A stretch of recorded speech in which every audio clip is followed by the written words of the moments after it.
سلام، به کانال من خوش اومدید. تو این ویدیو میخوایم یه دونه از صرافی‌های جدیدی که معرفی شده به نام OMP Phoenix رو بهتون معرفی کنیم که شما به راحتی بدون اینکه هیچ هزینه ای رو بخواید پرداخت کنید و بدون اینکه هیچ سقف برداشتی وجود داشته باشه شما میتونید با یه بار ورود به این سایت با لینک دعوتی که من براتون توی کامنت اول پین میکنم و توی کپشن میذارم میتونید 100,000 تومان دریافت کنید به راحتی و بعد از اونم میتونید دوستانتون رو دعوت کنید و مبلغ بالاتری رو دریافت کنید. خب ثبت نامش خیلی راحته.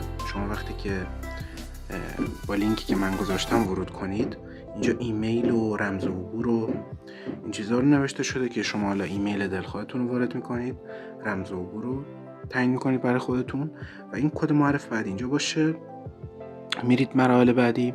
توی مراحل بعدی از شما کد ملی میخواد که اونا رو هم وارد میکنید، عکس از کارت ملی و در مرحله آخر شما یا باید ویدیو ضبط کنید یا اینکه عکس بگیرید که توضیحات نوشته شده، ولی من یه توصیه میکنم اینکه حتما اون تصویری که میخواید ارسال کنید یا ویدیو حتما کیفیت بالایی داشته باشه که چهره شما مشخص باشه و به همراه اون متنی که باید بخونید یا بنویسید.